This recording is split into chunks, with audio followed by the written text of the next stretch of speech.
Hey everybody, this is Rydo, and we're back to the solo mode for Yu-Gi-Oh! Master Duel. They've added several more stories, and so let's just jump into the Rika Fairies Descend. I've caught up mostly over this whole time, as far as fully completed, up until the last couple of ones I did, Legends of the Starry Dragon and Mutant Mutation. But I definitely am not moving fast enough. And weirdly, this has a gate to imply that maybe even more single player content would unlock once I get past Wicked Dragon of the Hidden City.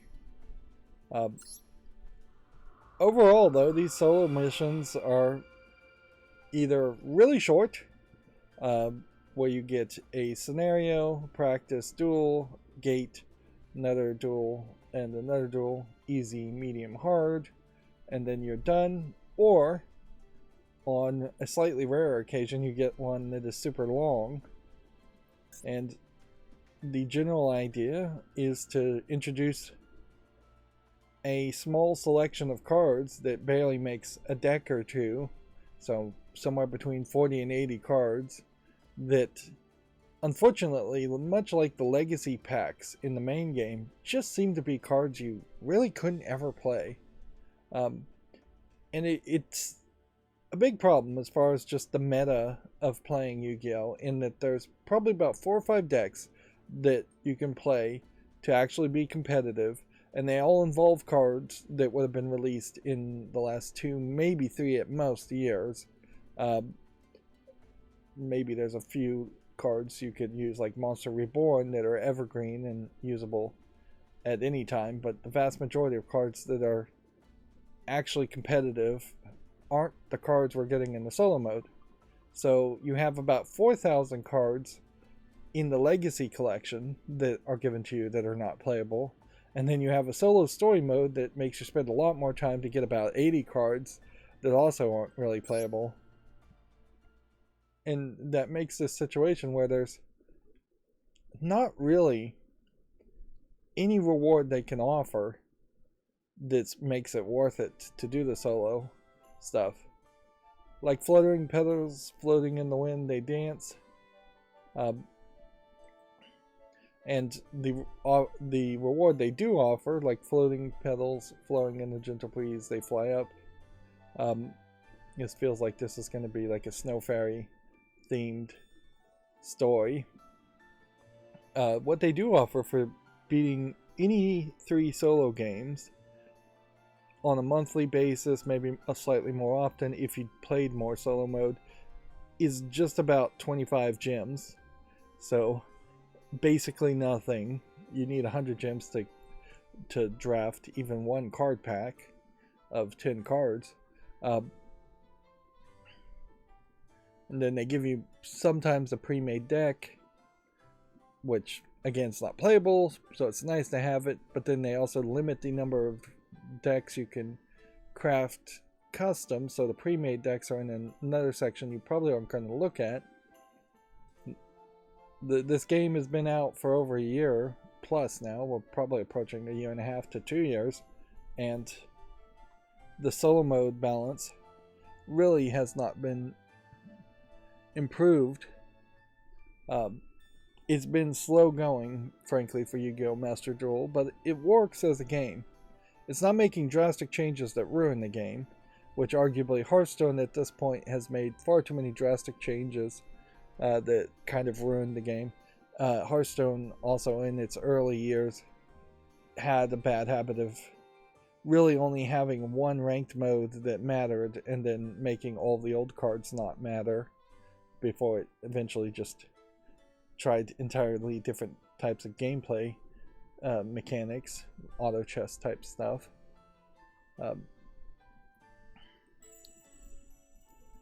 And yeah, once Hearthstone started acting a lot like Magic the Gathering Arena acted years later when it came out, that was just a repetition of the same issue.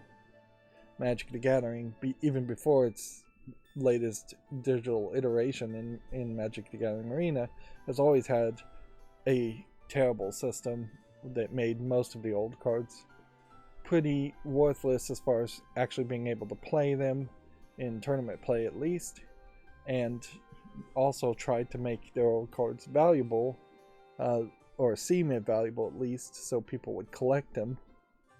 Which that's one of the things I like about digital card games, is that there isn't this overwhelming idea of trying to collect cards and trying to actually make money with them and sell them.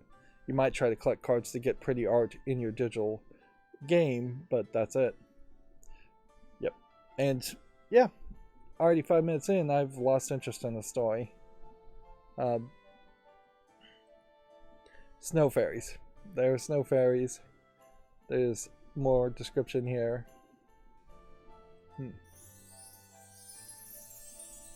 The snow fairies bloom into brilliant crystals of white ever so beautifully. If one thing can be said here, is this definitely seems to be a little bit more focused in its art style than what we usually get in Yu-Gi-Oh! This is just straight up moe and kawaii anime style girls, and that for Yu-Gi-Oh! Is actually very strange. Usually there would be some kind of merger here, where there would be at least one kind of reptile or insect or monster or robot, some other genre of the 80s or 70s, back when those anime styles type shows existed, Robotech, things like that. This art style seems to be just saccharine sweet.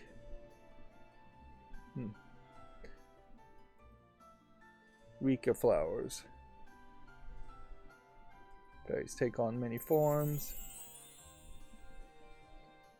Fair maidens, parasols in hand. I wonder if this was an attempt to maybe by a different artist who was invited in to make a series of Yu-Gi-Oh cards, and they just had a different art style, and so this might have been some kind of collaboration. This might have been an attempt at highlighting like wedding dresses and trying to attract girls, which Yu-Gi-Oh, I imagine, in Japan does not attract very many female players at all.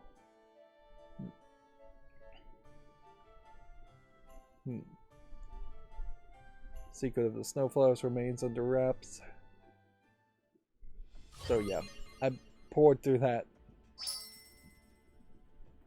way too fast without really reading all of it, but obviously it's not that important either. It gave me 150 of this blue currency. Let's see, how much do we need to unlock this? 500 of the blue currency. So I might just be really messed up in such a way that I can't even unlock these other duels. In not really reading the story, which that story is fairly short, I actually don't mind that these are short, since the solo mode is not really working for me anyways. This is an interesting background I've never seen before, but in that story it didn't really explain or give any indication as far as what the gameplay mechanic that would be unique on these cards would be. This deck features an effect that is triggered by tributing itself or other plant-type monsters, and multiple monsters with the effects are triggered by other monsters being tributed. In particular, Teardrop, the Rika Queen, has the effect that tributes you or your opponent's monsters, and also has an effect triggered when a monster has been tributed. That seems like two things when really only one thing should happen.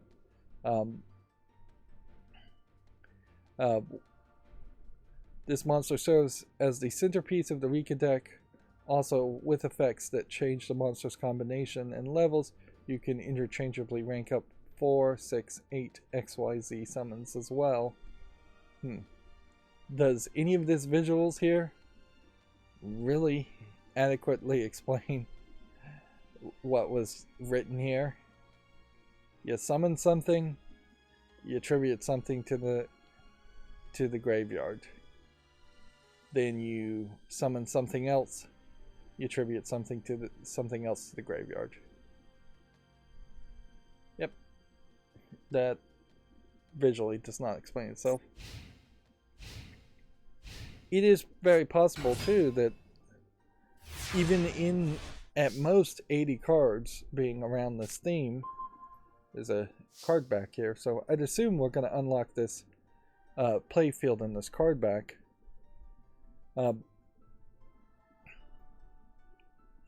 But even around getting 80 cards, it seems like the strategy is mostly centered around 3 or 4 cards, and that has been pretty much how it's been going. Use the effect Rika monsters to your advantage and win the duel this turn. Try summoning Rika Petal. Okay. Rika Petal. Get summoned. Activate Rika Petal's effect. This effect will allow you to add Snowdrop Rika Fairy to your hand from your deck. Everything is highlighted, so everything is easy to figure out what you're supposed to do. Activate the effect of Snowdrop Rika Fairy just as you add to your hand. Attribute Rika Petal from the field. Then special summon Snowdrop Rika Fairy and Erica Rika Fairy from your hand. So I've created a cycle that's going to let me tribute 1 card and summon 2.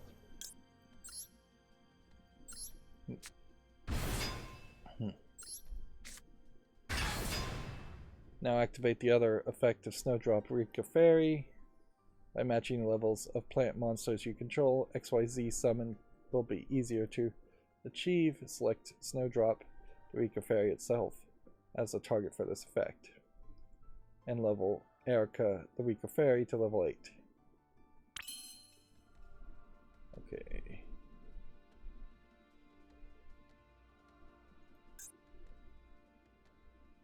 This is what we're supposed to do first.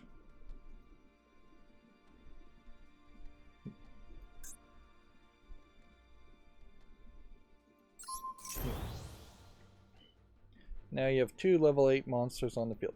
Now if we're seeing XYZ summons as a focus, that does give me a general idea of which of the anime spin-off series we are up to. And if each of these solo stories are kind of chronological, we're not too far from the end here.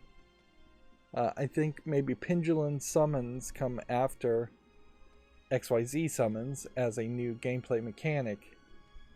And then I think that might just be it. The latest spin-off Yu-Gi-Oh! Anime series is Yu-Gi-Oh! Rush, and then that is trying to reset and restart Yu-Gi-Oh!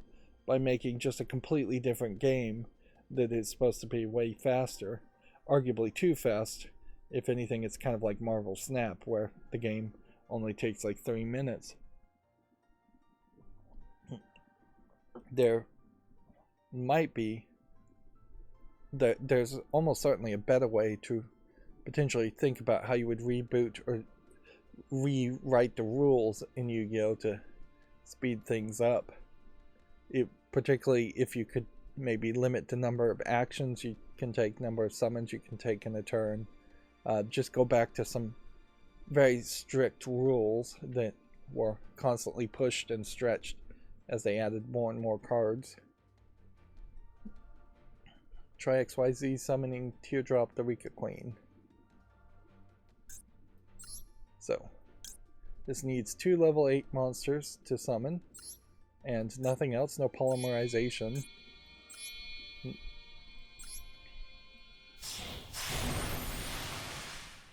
Yep.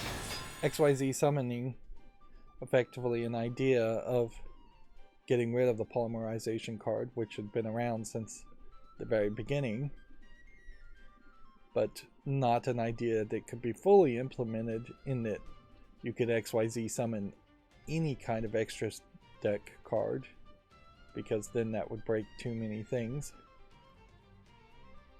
Teardrop the Rika Queen has the effect of tributing a targeted monster on either side of the field. When XYZ monsters use a plant type monster as an XYZ material, this effect can be triggered even during your opponent's turn.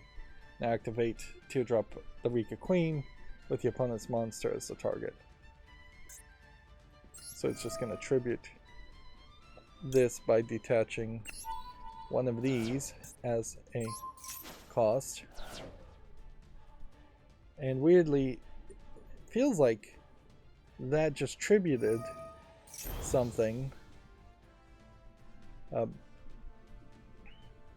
You can detach one material from this card to target one monster on the field and tribute it. That's weird that they're calling that a tribute when you're not summoning anything else. I would argue potentially that you cannot tribute a card unless you're summoning something else. But apparently that's not in the rules. And he has only 3,000 life points, so now that we've done the whole gimmick, we're going to just win.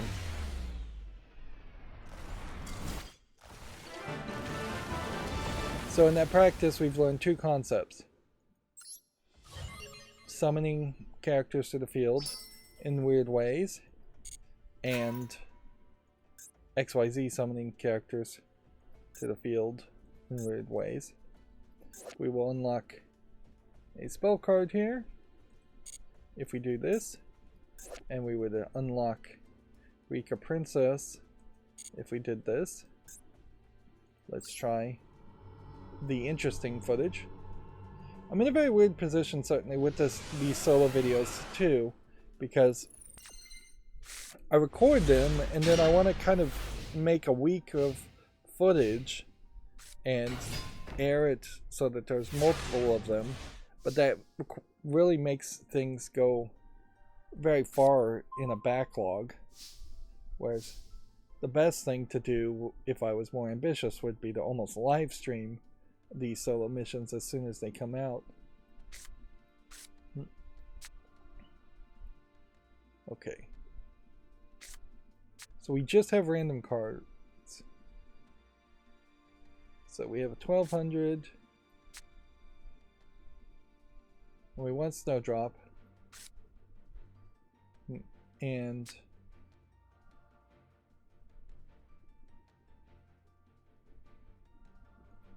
then we want something.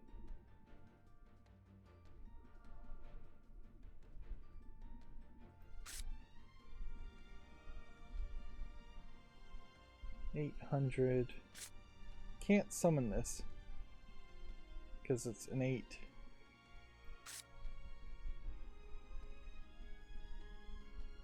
Alright, let's just try this. It says if a monster you control is tributed, except during the damage step, you can special summon this card from your hand. Okay. Activate this. Then special summon 2 more Evil Thorns. Activate this. And summon this. Tribute this card from your hand, and then target 2 plant monsters you control. Reduce their levels by 2 until the end of the turn. Let's see what we can XYZ summon at the moment, though. We could get an 1800 with 2. 2 of those. Or we can do this. And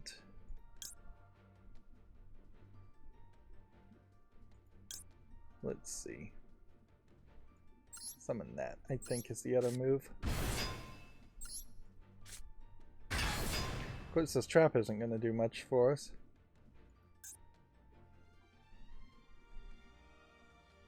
All plant monsters become level 8 now.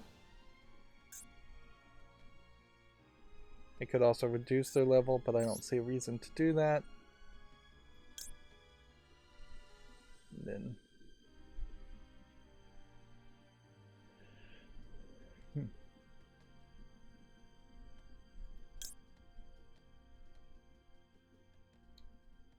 where's the card I'm looking for? Teardrop Rika Queen. Here we go. Get rid of that one. And get rid of that one.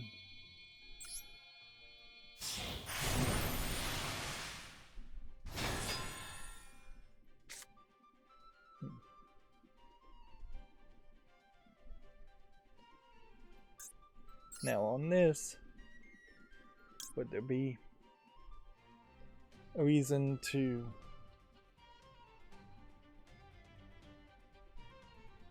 have 2 of these on the field?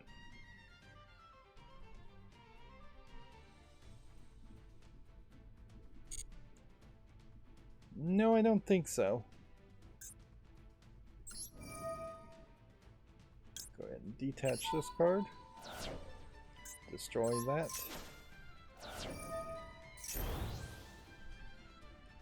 Can't activate anything in the graveyard.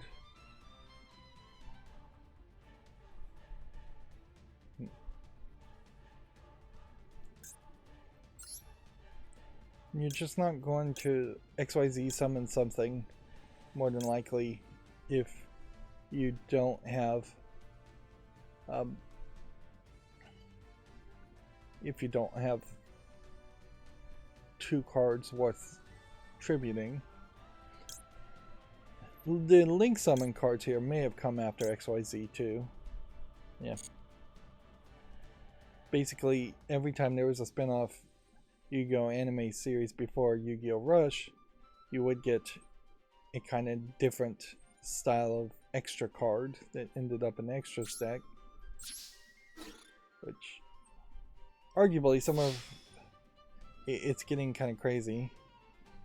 Like, there's too many different types of extra cards in the extra stack, and it's getting dangerously to the point at some point in the future where you might have 30 or 40 extra cards in your extra stack and 30 or 40 cards in your main deck.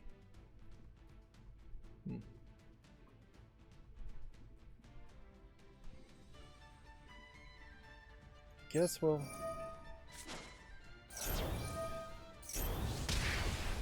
increase our attack there. I don't know if that was a good trade-off, but I already had clicked the OK button, which that happens to me pretty often. Well, I won't fully understand what I'm about to just agree to, and then I'll activate it, and a lot of times it will just work out fine anyways. Let's hope detaching this will destroy this. It is worth pointing out, though, we're playing against AI, so while the AI can be a little tough just because it's by default programmed fairly tough, and they did go back and I think dumb down some of the AI in the previous solo stories, it's really not that tough. You're not playing against a human, you're not playing against somebody who has better knowledge and better strategy or better cards. Usually you're playing against somebody that has just about the same cards as you do.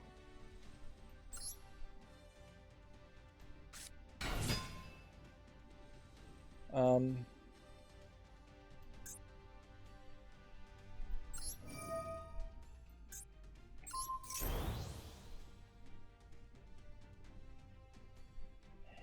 guess you did just want to summon this.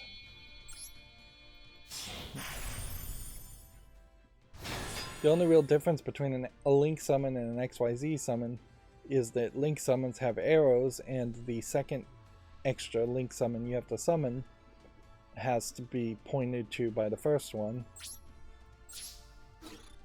which makes this odd secondary game mechanic that almost certainly wouldn't really affect how you played very much.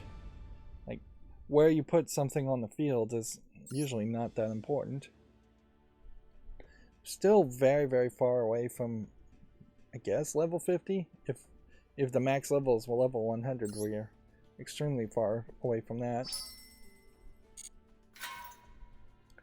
Alright, and so we're going to get 150 of the blue reward here, which will put us at exactly 500, and that's no coincidence, to unlock and play the other levels. Of course, now I'm in a weird position where if I didn't care about the story at the beginning, why would I care about the story at the end? I guess compared to Shadowverse's like crazy, crazy long visual novel solo modes, this is nothing in comparison. Under the Snowy Sky 2, fairies sung a song. Gracefully with their eyes shut, they sang with dignity. Like, I don't mind saying, I actually really like this kawaii Japanese anime girl style. Like, it's not realistic in any way, anatomically correct or anything like that, but it's smooth, it's bright, it's colorful, it screams. This is what a Looney Tunes cartoon of my childhood would be if it was being drawn by somebody who really was into girls and yet had never seen a real girl in their life and was just drawing from a description, and it's evolved into its own little thing. But it does feel very, very odd in Yu-Gi-Oh!, which has distinctively stayed away from those type of characters in favor of just older things, robots, insects. What typically I would describe as Japanese little boy infatuations, which I imagine a lot of the characters are created from animators who were Japanese little boys back in the past and infatuated with insects and cars and motorcycles and things like that.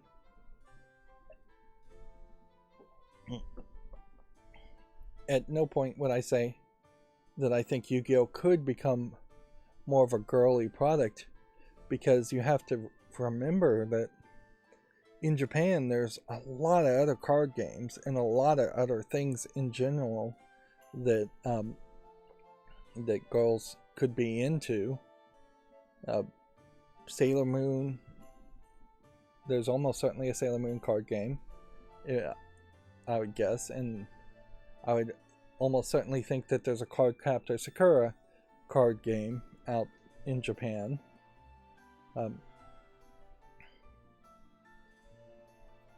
So yeah, I guess perhaps Yu-Gi-Oh! Could try to be more neutral. It's pretty neutral though, in my opinion, either way though. It definitely isn't insanely over manly. Graceful with their eyes shut, they sang with dignity. Let's finish the story. Their voices rang out with humbleness and love with each verse from their lips. The harmony of the song was cheerful and soft, as if to present the meaning of happiness. I guess it's important to mention that the word kawaii in Japanese means cute. So it's the cute art style. How are these maiden characters being described? As being cheerful, soft, humble, loving. There's no like passion, anger, drive, anything that might be considered more masculine, particularly in the Japanese mentality.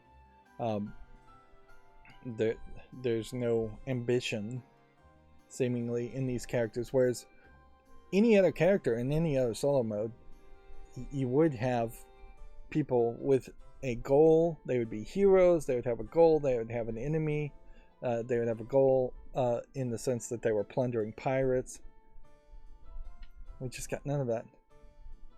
Even if this was supposed to be a romance too, also, it feels like they're not willing to go in that direction, where this is like two maidens falling in love with each other in a lesbian type relationship. That would be called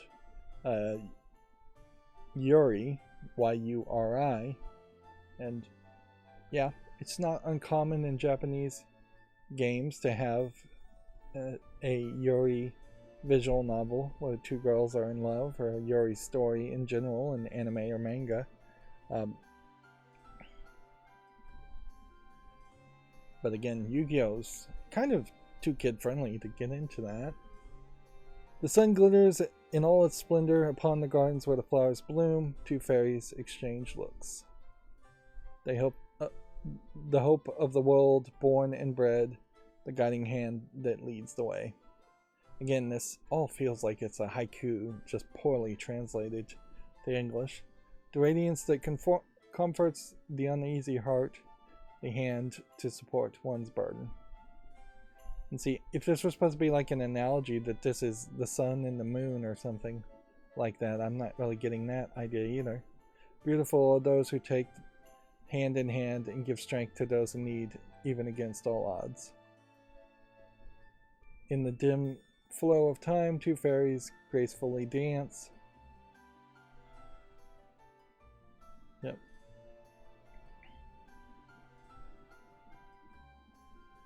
Of course, yeah, this being more kid-friendly, it feels like it's much more close to a story of just two girls who happen to be friends than two girls who want to be girlfriends to each other.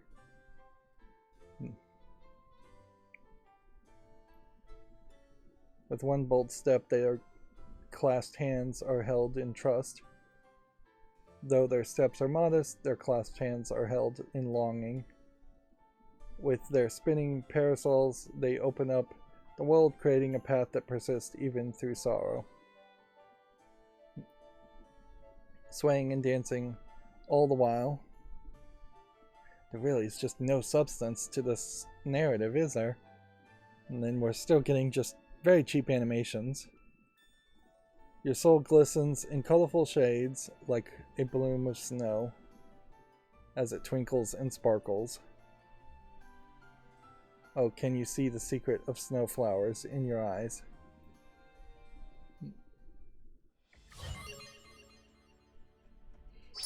And that's just the whole story. Far, far too simplistic there. And we now have a card pack, so let's go look at this card pack. Now, here's another problem. I really don't have a ton of extra gems to be opening card packs. The good news almost certainly, though, would be that I probably already have a lot of these cards. And like I was saying before, it's not like these 40 cards, which I was off, really. It is much more consistently 40 cards. Every time you do a solo mode, you unlock a card pack with 40 cards.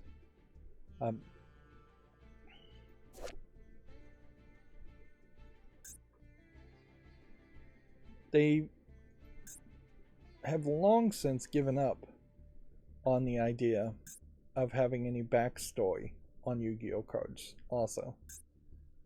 Some of the very original cards, and like normal cards that wouldn't have any effect, would have a sentence or two of descriptions. Weirdly, sometimes I'll look at like cards and I can't even visually determine what I'm looking at. It's just too much color, and frankly, you're just not able to click on the image and zoom in.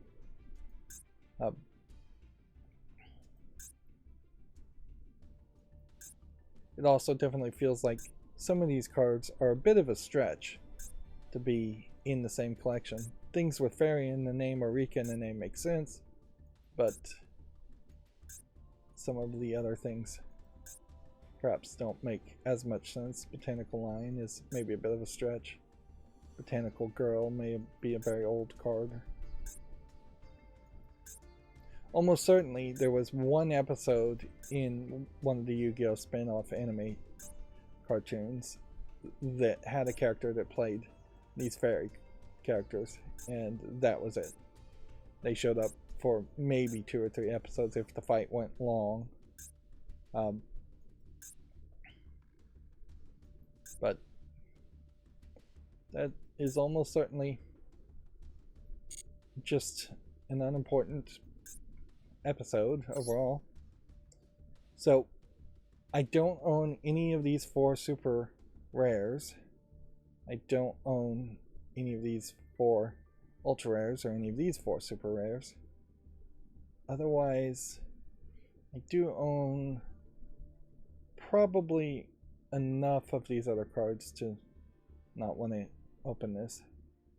If I had a little bit more gems, I might consider it a good candidate and buy a 10 pack. But if you buy a 10 pack and you don't get an ultra rare in that 10 pack, you're then dooming yourself to having to buy another 10 pack. Then I'm at 1,000 gems at that point. And yeah, I just don't think that's the thing. A lot has changed since the last time I played the solo mode they've added the World Championship is happening right now.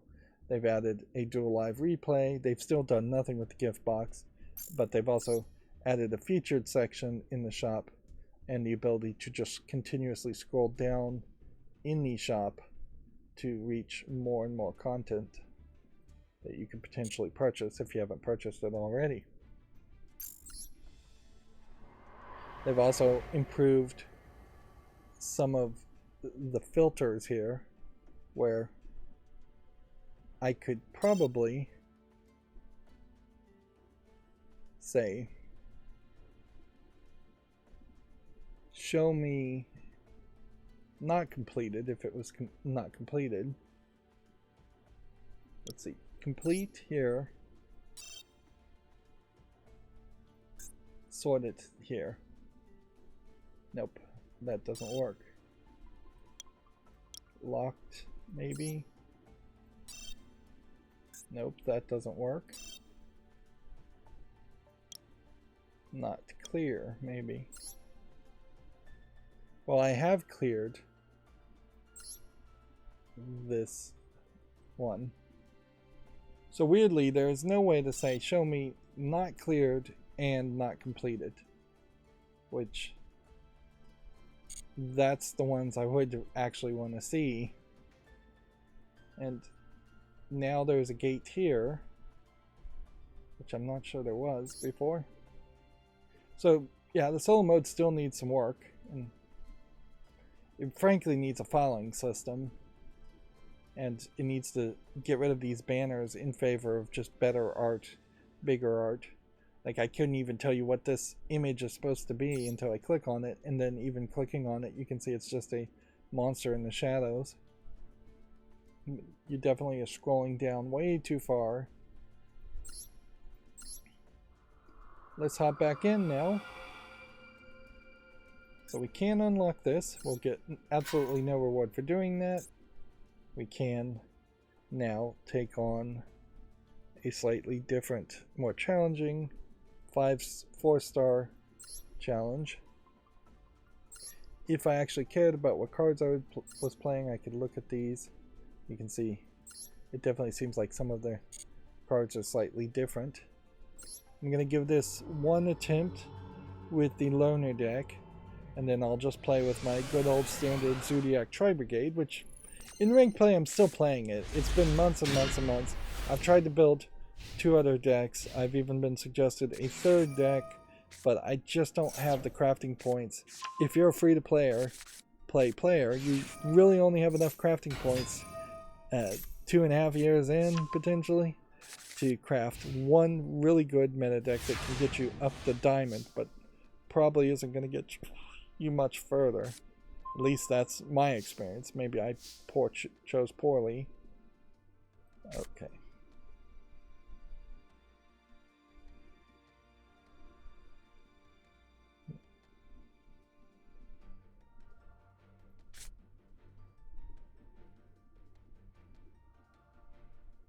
Let's see.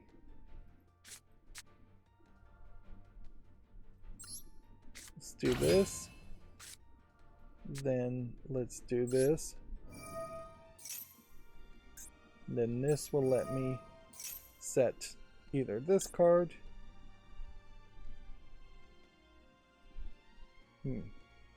Let's do that.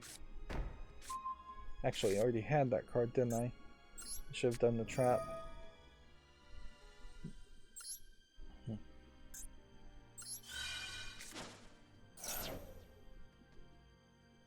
And then Snowdrop.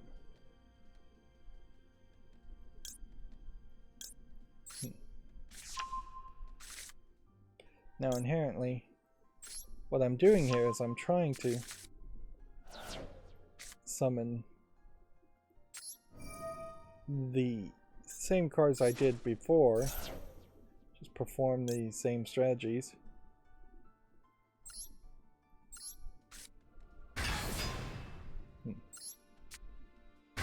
So now we have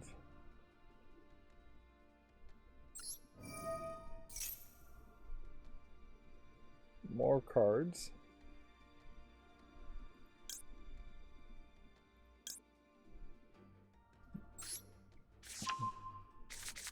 I have no idea what I'm supposed to be summoning. Nor do I really know what I'm supposed to be summoning over here. It doesn't look like I have the princess card. 2 level 9 monsters. Instead I have the sacred tree beast for level 9. Then I have 2 level 8s. Okay. So let's try this and summon the level 9. So I'll select this card, that'll turn that into 2 level 9s. That will let me summon this. And so this is probably an evolution of the strategy where we're starting to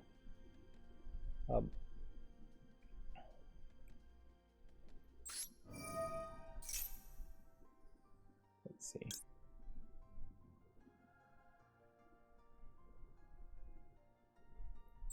Try that. Attach more cards.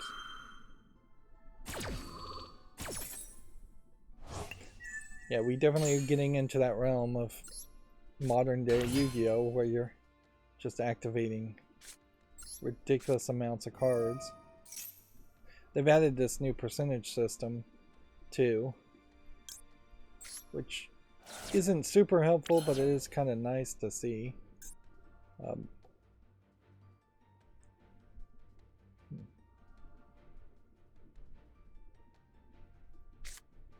Okay.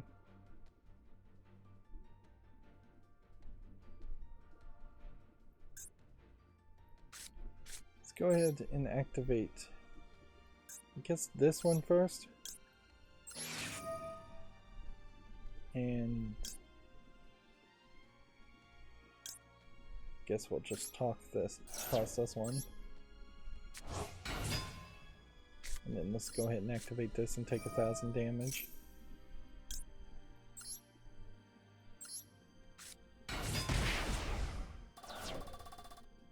Well, yeah, that doesn't feel like that was worth it. I could take 2 plant monsters here. Or 2 plus plant monsters.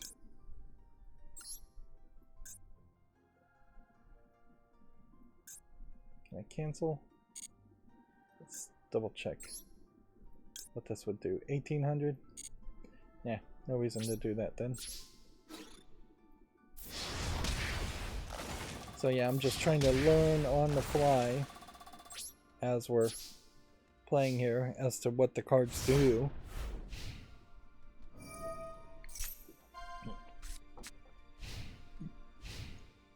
And see, that's the weird thing. There's basically 10,000 cards in Yu-Gi-Oh!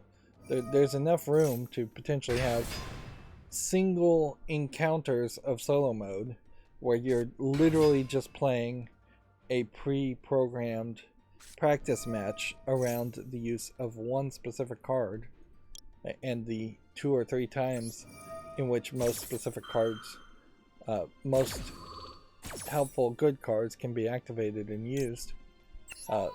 And then normal cards obviously just don't have effects to activate, so you wouldn't have to really learn about them.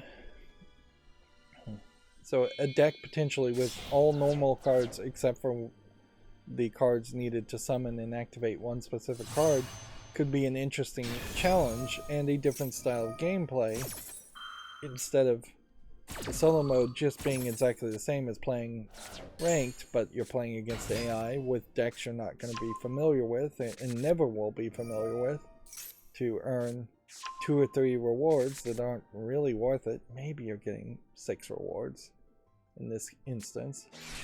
Yeah, because you get one for each loner victory and each pre-made victory.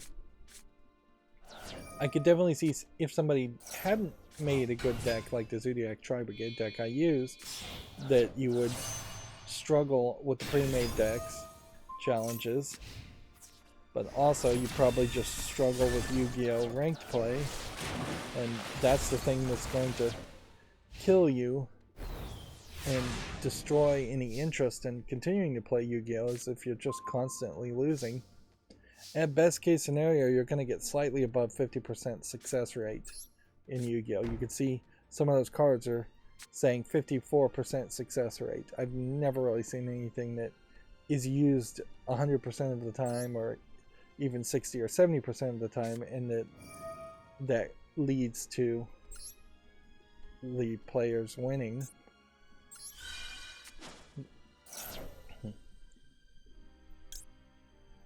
Let's see.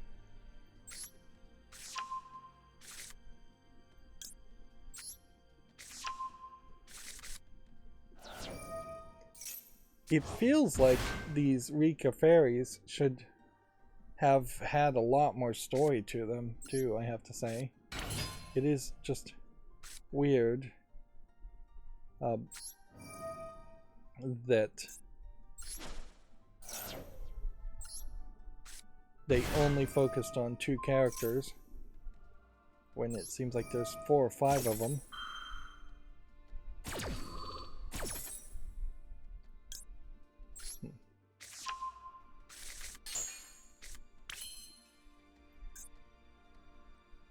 Yeah, continuing to try my best here.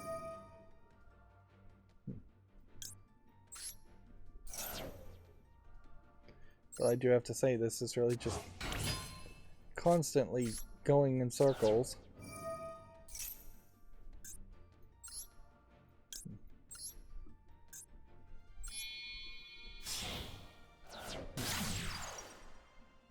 Link summons have to start in the extras deck, I guess.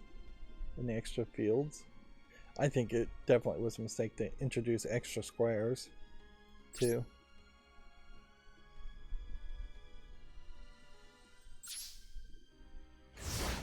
So I did a heck of a lot of stuff there, and I don't think any of it's going to do anything for me. Best case scenario, you attribute this by using this.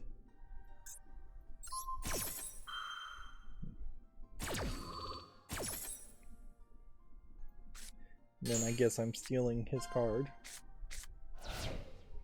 Well, that was a pretty big game changer.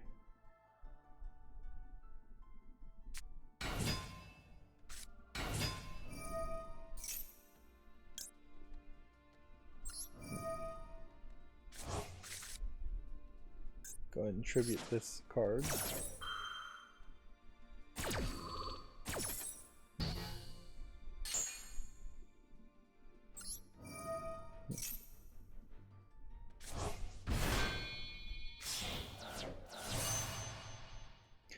I have to say, though, it is also particularly uninteresting to play against decks that are playing just about the same kinds of cards.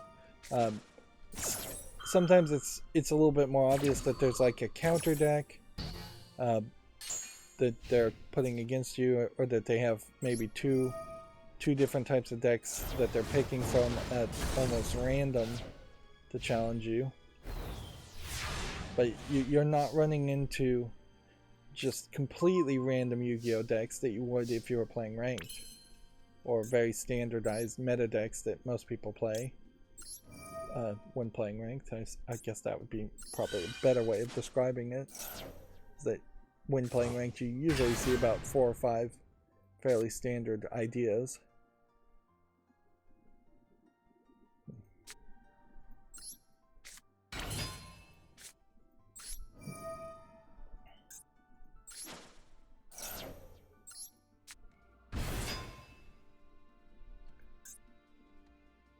Part of the thing also to complain about, though, as far as some of these decks compared to the Zodiac Tri-Brigade, is that the Zodiac Tri-Brigade has the ability to banish cards, and it puts things in the graveyard and then unbanishes cards from the graveyard, or banishes cards from the graveyard and then unbanishes them based on traps. So it is doing a little bit more. It feels like, compared to other decks that seem to be mostly around one gimmick. Like, this deck obviously is around tributing, so if I needed to banish a card, if I needed to nullivate the activation of the opponent's effects, if I needed to perhaps special summon or modify the attack of a card, if I needed to activate a spell, that's just not what this deck is designed for. So it's single-minded, and when playing in ranked, you really have to be a jack of all trades and then hopefully a master of all, which is not how the phrase usually goes.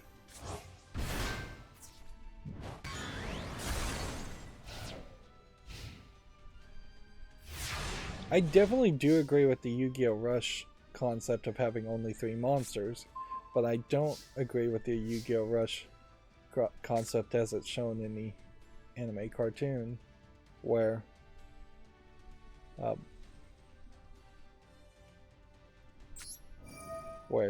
you can just summon any number of monsters in those 3 spots without having to actually do anything else. You don't have to really tribute things.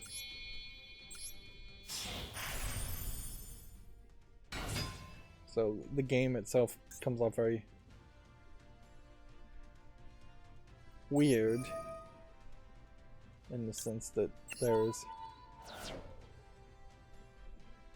too much speed in Yu-Gi-Oh! Rush. It doesn't really feel like a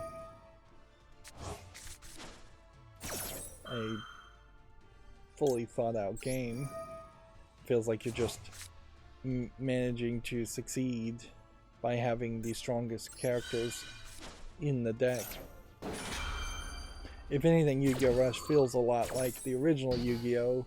Games that came out before they really had established how the card game was going to work, because they were making the anime and the manga before they were actually making the card game. The manga itself originally, before it like rebooted, or soft rebooted, was going to be an anthology series where Yugi would have played different types of games every issue or so. And the card game that they showed off in early Yu-Gi-Oh! Manga was just supposed to be a one and done thing, but it became apparently very popular and got a lot of feedback. Now, let's point out a fact here that Yu-Gi-Oh! I'm pretty sure was in Shonen Jump. Shonen Jump, Shonen meaning young boys, or young boy heroine hero stories. Definitely sets the foundation of Yu-Gi-Oh! For targeting teenage boys, preteen boys in Japan.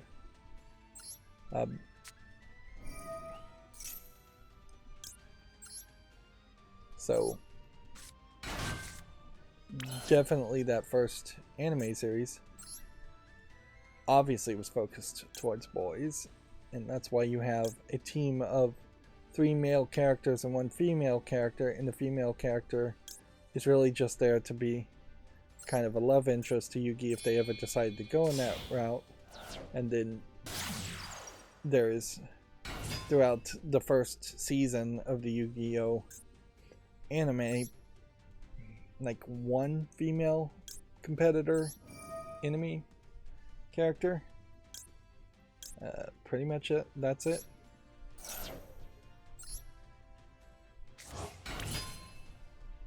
Like, where in contrast there's probably at least 7 or 8 male competitors in that first arc, that first season. Wow, I am just going in circles here. And nothing I have done has helped me. So I might as well just attack. But let's end the turn and just see if something weird happens. Like, all he has to do is attack with this to this and he'll win. And I don't think you can link summon things in defense mode. That is one limitation, I guess, to link summoning. But I don't think you can XYZ summon characters in defense mode either. Like, let's just have a look here. All of the link summon characters just have an attack XYZ summons do have a defense, so they can be in defense mode. Tuner cards. That's another expansion that I don't think really led to anything. Well, I apparently just got a whole bunch of health back.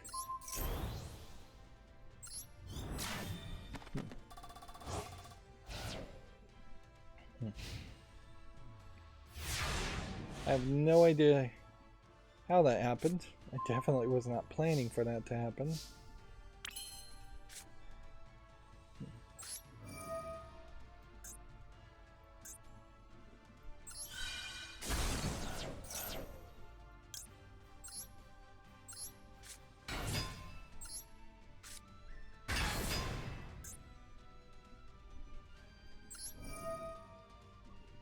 Everything becomes level 8.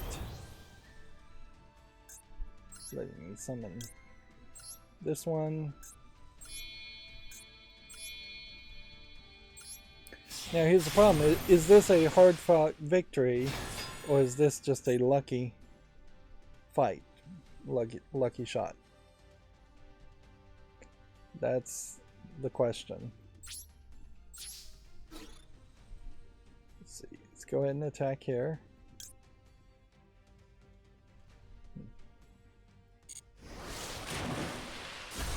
That's 1,000. And then let's attack here and win.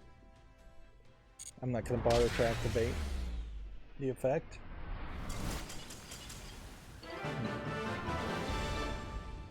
To me, that felt like a lucky victory. Did I learn a lot there? Not really. I don't know particularly what the message was supposed to be. Yes, I guess if I sat here and read all of this. But this is talking about the opponent's Black Rose Dragon. To begin with, then you're supposed to use Sun Avalon Link monsters with the effect to deploy with instant recovery from damage taken into battle or effects. Interesting. I guess that's the thing that saved me. So, your opponent will be using a combination of Rika and Sylvan to rapidly expand their assault. Try using the Trap Tricks monsters and their effects to prepare the trap card Teardrop of Rika Queen to counter their assault. There's always a weak spot, even amidst the rapid sequence of effects that your opponent invokes. Keep your cool and try to determine the timing when your opponent is aiming to special summon a high level monster or special summon a monster from the extra stack and counter it by activating your trap. This is a level 5 challenge. We'll give it a chance.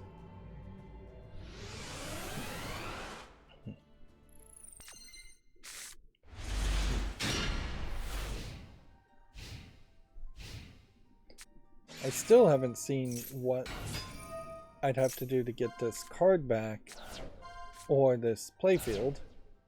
Weirdly, feels like I should have just been given the card back when I started the first story and given the playfield when I finished this story. Yeah, and that story, I mean, what else can I say? It's just dog meat, like, or dog poop is really the phrase I want to use, as far as how terrible that story was. Just means nothing.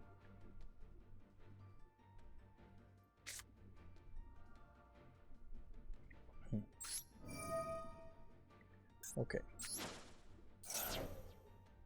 So I'm slightly confused here as far as what this is going to do, but if I was to guess what it's going to do is it's going to try and chain link effects.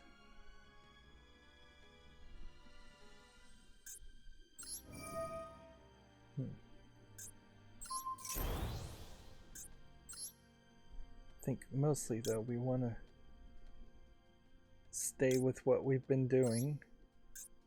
It was pointing me to summoning this character, so I'd assume this character being summoned is still the right move.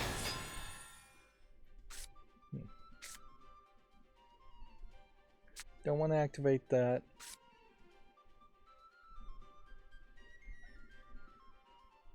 And I don't want to activate that.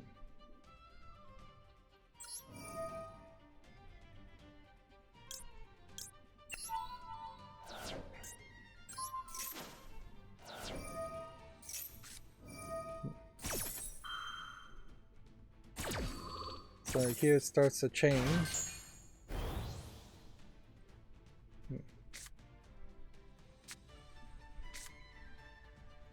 I can only use that effect once.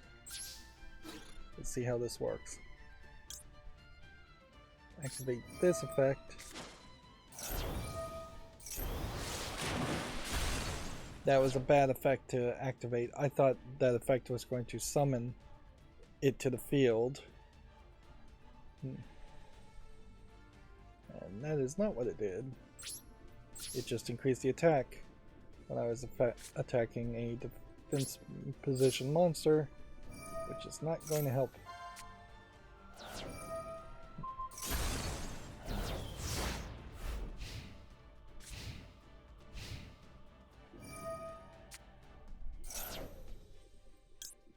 Okay. Let's say no to that. We want something on the field first. And then this, I think, can be a yes, but maybe I'm premature in activating that.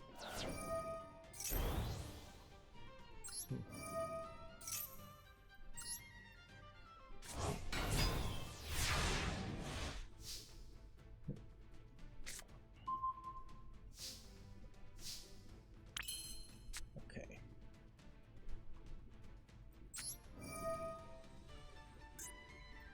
Tribute that. Bring that to the field.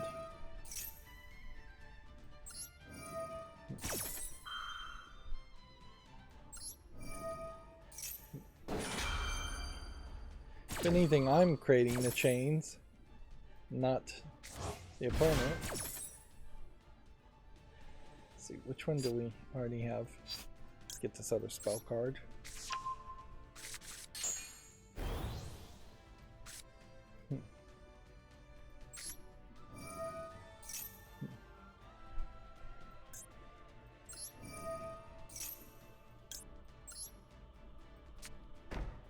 I'm just playing on this right side with the cards, when logically it would make a little bit more sense to spread them apart. Let's go ahead and just tribute that. And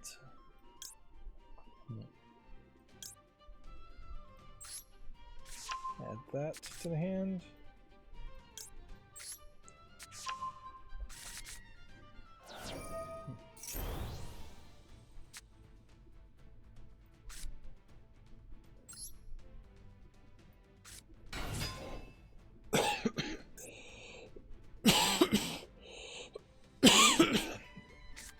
Let's just keep on playing. Wearing out my voice a little bit already today.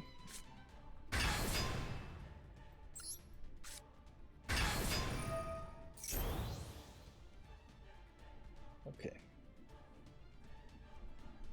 This would be 38 attack points. So I don't think there really is a great reason to summon this. Now let's go ahead and attack. And there's not really a great reason to change the levels on characters either at the moment. We can do it. Just make everything a level 8. Then attack.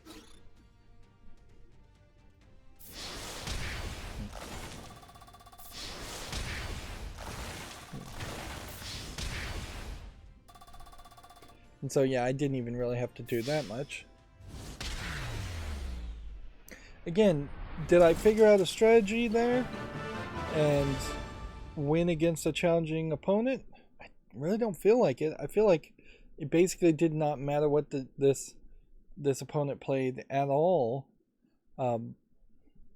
Particularly in this supposed to be 5-star challenge game. It just didn't happen. And that's weird. So we've got a new icon. So I'm just going to do this real quick. Let's just play Zodiac Tri-Brigade and let's get everything done right now.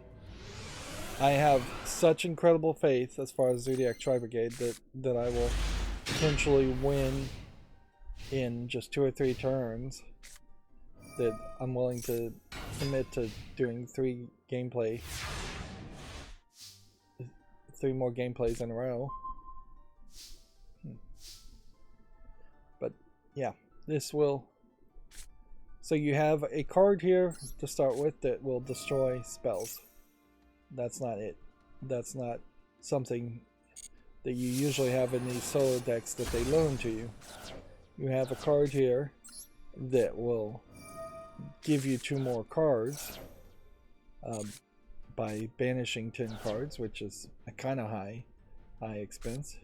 You have the Zodiac card that then lets you XYZ summon something, which then lets you XYZ summon. This card's ability normally would be to summon a Zodiac card onto the field out of the graveyard. We don't have one in the graveyard. Next you can summon it. This one, which has the ability to not summon a character out of the graveyard, but take a Zodiac character and put it as an attachment point to the Zodiac card.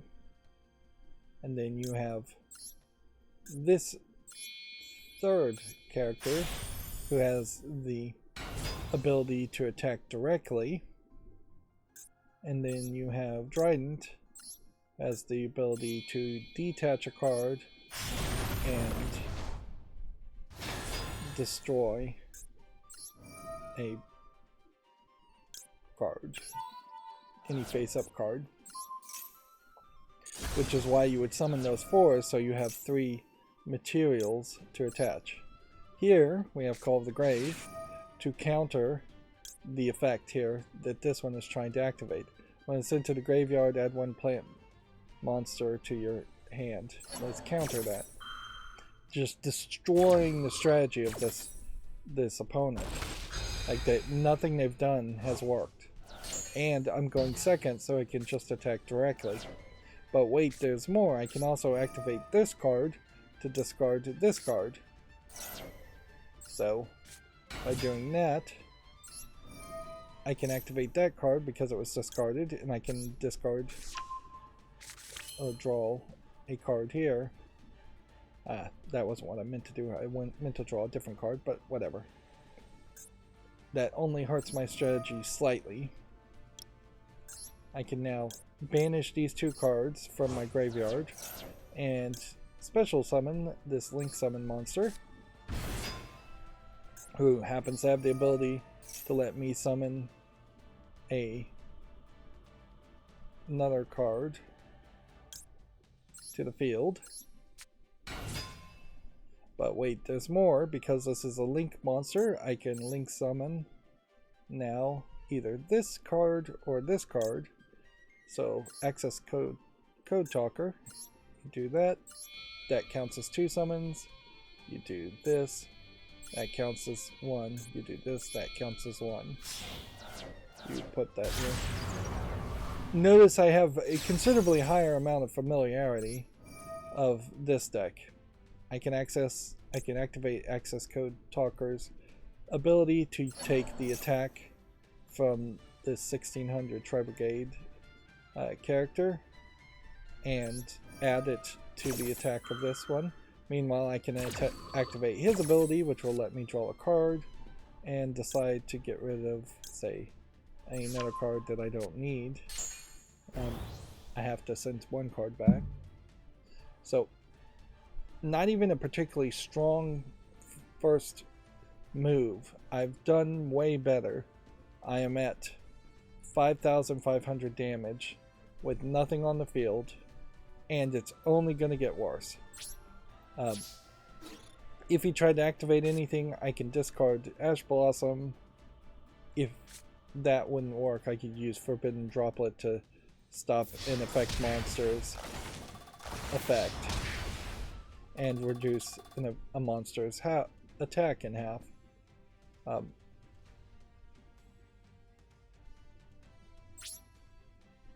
So yeah, that makes a scenario where you've got a couple good options here, you've got great options here. Of course, if I was really playing against a ranked player, he might be able to kill all these monsters, and then I'm not in a very good position at that.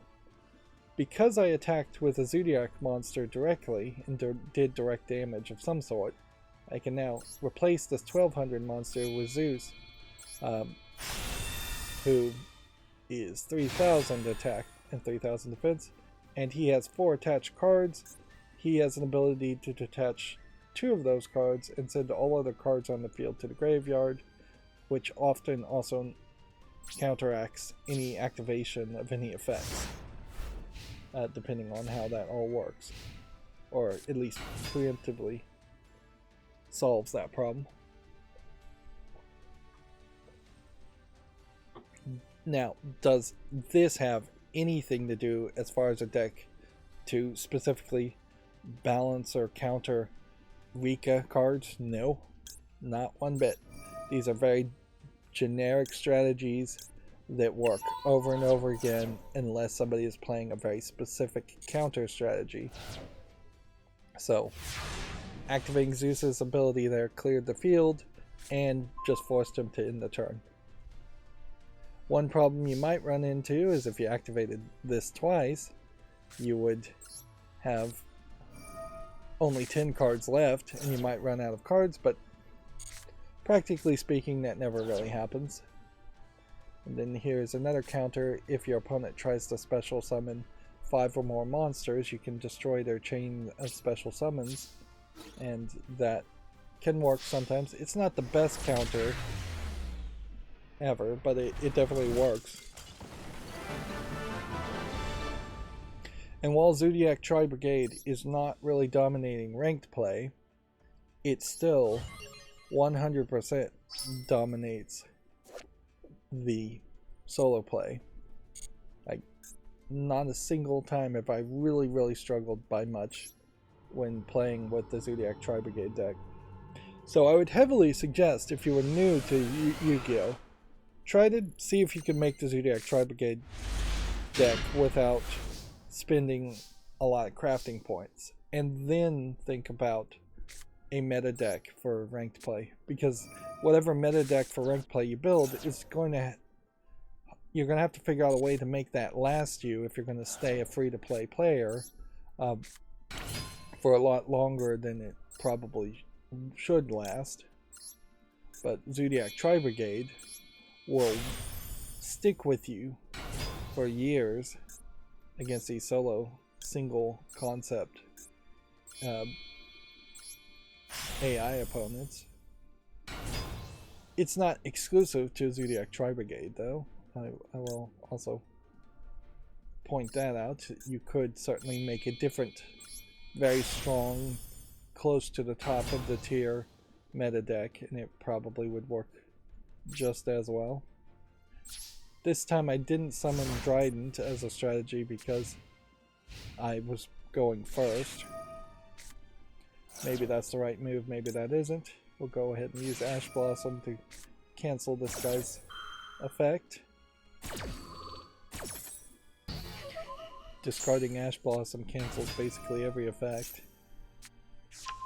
that can be activated. It's a very overpowered card. Yeah, I would definitely say if you're going to craft a card, Ash Blossom is probably at the top of the list. Okay. So, if you want more attached cards, you can go through the whole cycle a second time on the second turn. As long as you end up where you want to end up. So at this point I could summon this and destroy this, or summon this first. I will choose to summon this first. And then final thing we'll summon is Trident. That gives us 7 attached materials, which maybe is an odd number when we get to Zeus.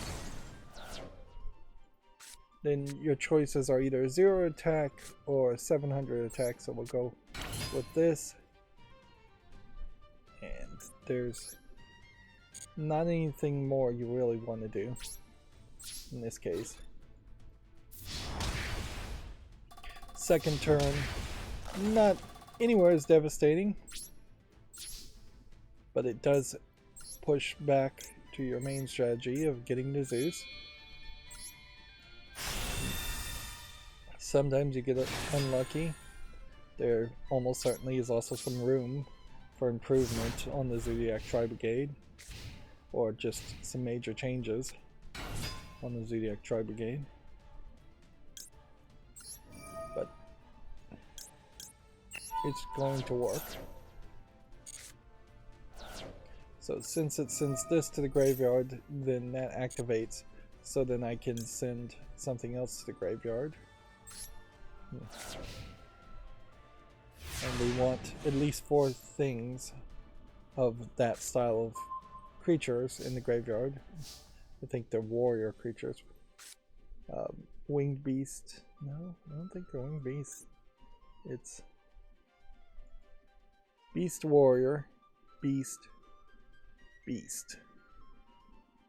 And you need beasts or beast warrior cards in the graveyard to summon this guy. 2+ beast, beast warrior, or winged beast monsters.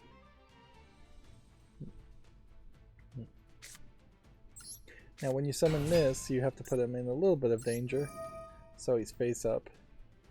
So then you can activate this,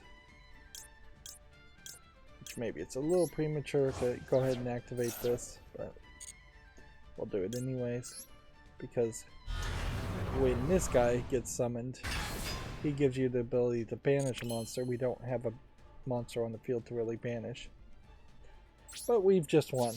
So 3,000 plus 3,000. Don't have to do anything more unless he tried to pull some strategy out of playing a card out of his hand.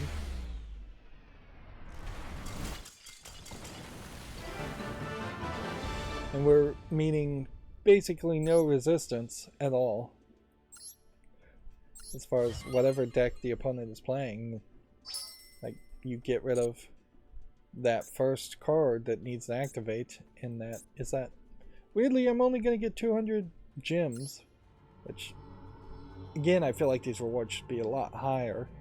But yeah, we're not getting this snow playfield, which means the snow playfield must have been purchasable and I already purchased it, or the snow playfield will be purchasable at some point in the future. I guess at a certain level. This one tosses other kinds of cards of its same style.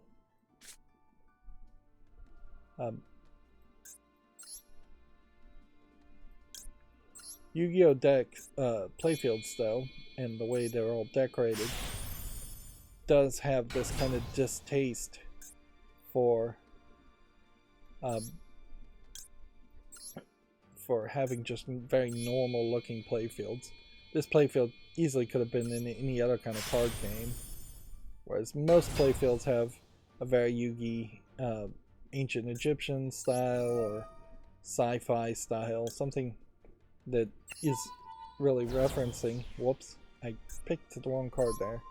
I was trying to detach the other card to attach the other card. Let's just make sure we're going first here. Yes, we are.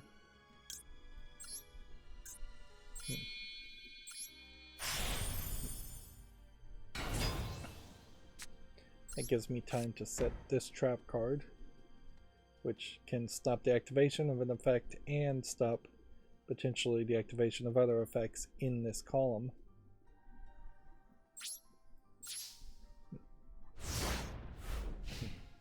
I, it's worth pointing out, I had nothing to do with the creation of the Zodiac Target deck. And anyways, I simply only went online and found it and learned it, which is probably how most people playing Yu-Gi-Oh! Need to play. It's a shame that there aren't considerably fewer cards and you could just make a deck of pretty cards that you like, or a deck around a strategy that you feasibly could be the only person to think up. But that is the problem with all collectible card games, is that once they start becoming popular, once people start talking strategies are inherently going to evolve and leave the hands of individual creative people and become more public-sized, and in the hands of large groups of creative people working in tandem to improve the idea or change the idea in some way or not. I think that's in part also what they were trying to promote as an idea in the Yu-Gi-Oh! Rush anime, is that everybody, the idea of just having fun and just creating your own play style and not worrying about it. Although I'm not sure I really believe they accomplished that. I actually couldn't sit through the entirety of the most recent Yu-Gi-Oh! Anime because it's so kid-friendly. Like, it's so 5-6-year-old targeted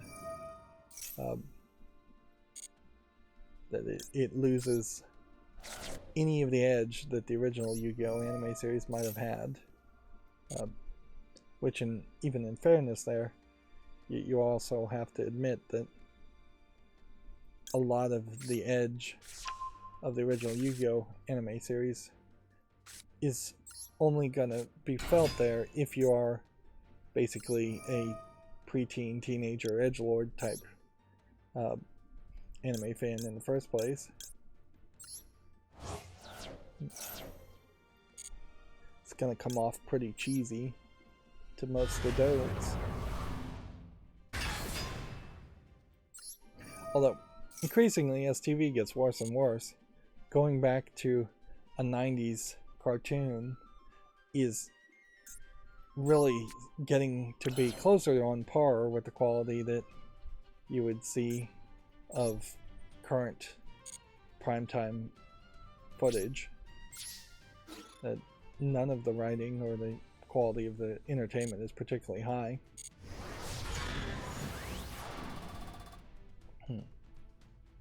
Okay, he did not die, so there is a problem there. Let's end it at that and see how this goes. Actual resistance. If your LP is higher than your opponent's discard, then any plant monster it points to can't be destroyed in battle. So he's got some protection there. So how would we defeat this protection? We could toss a other card into the grave to counter it if it was still there.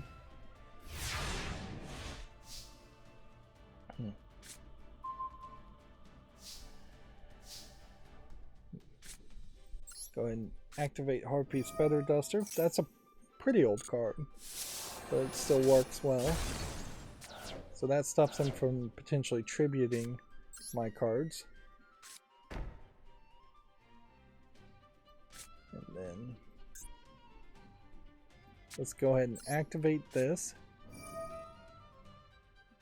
and toss this card because we don't need it anymore.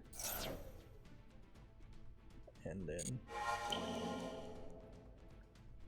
that will lower his attack in half and stop his effect from happening,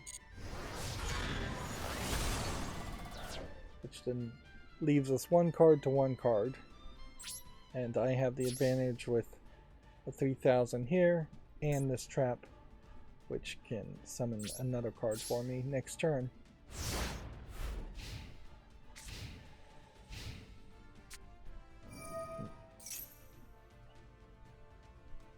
Let's let this guy go a little bit further. Since we already kind of... I'm assuming this spell card doesn't actually do that much.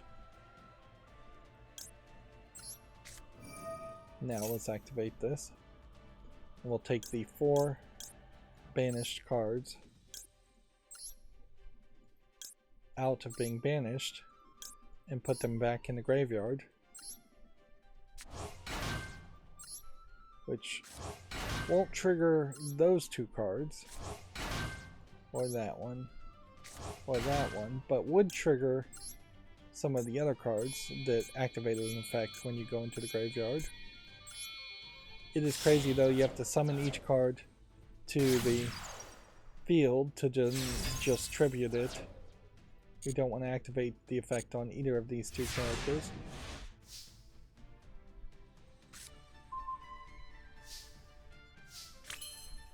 Out of an abundance of caution, I'll go ahead and activate this, but I've already won.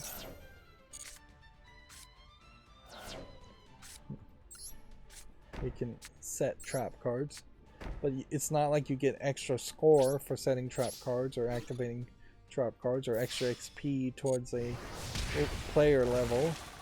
You might get some small amount, but it's not significant enough to care about.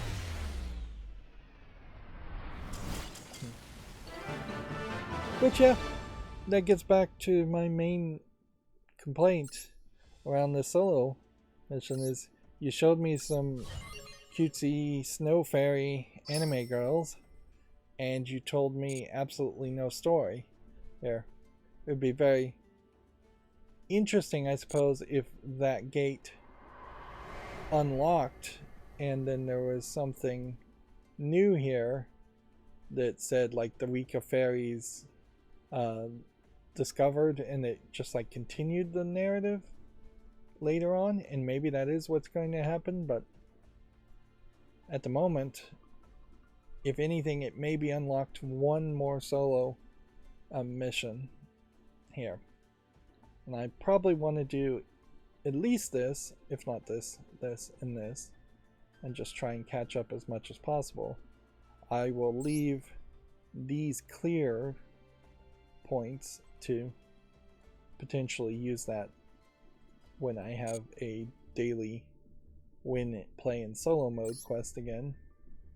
Duel in solo mode 3 times. We accomplished that for 40 gems. I thought it was 25. That's still half, less than half of what it takes to shop for a single pack. It's 100 gems across the board to shop for a pack. Yeah. So looking at the dual fields that are available, they are more fantastical, and you could see how like this field would have worked with the fairies just as well, or that field.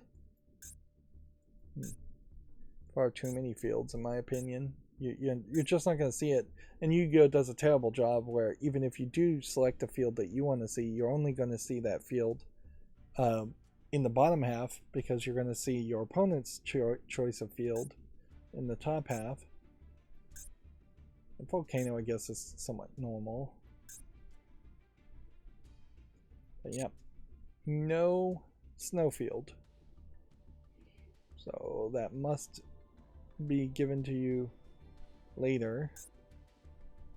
And as far as protectors, card backs, I guess technically these are supposed to be protectors that go over cards and not different kinds of card backs. Noticeably here you do have some more like lady heroine characters, so it's not like it's never been done before. I will say that solo story, I think, did it particularly poorly.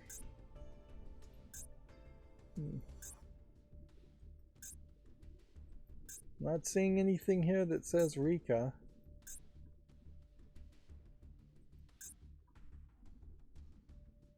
Lovely Labyrinth of the Silver Castle. Kind of feels like it might be connected, but I don't think it is.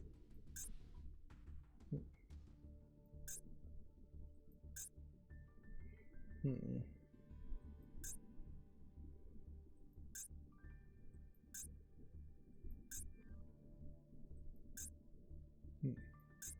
Some of these other protectors not particularly that interesting.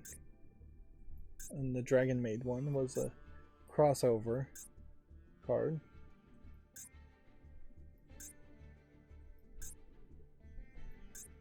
Yeah. So that card back protector, oddly, not in the shop either.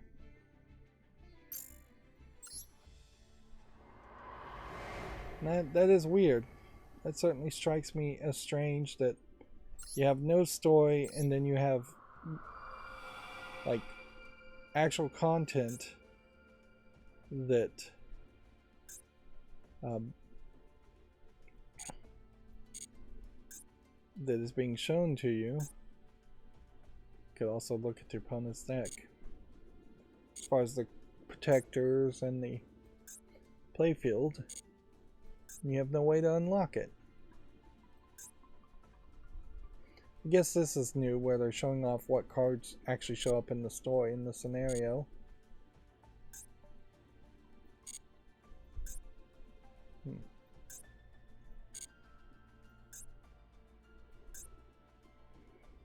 So strange. So strange. Well, there's nothing else really to say. Next episode, we'll try Wicked Dragon of the Hidden City. That's going to be it for this episode. As always, I ask you to like, share, subscribe, comment, and watch every second of my videos because it helps me with YouTube. If you want to support me further, there's some links down below in the description box. Thank you for watching. Have a good evening.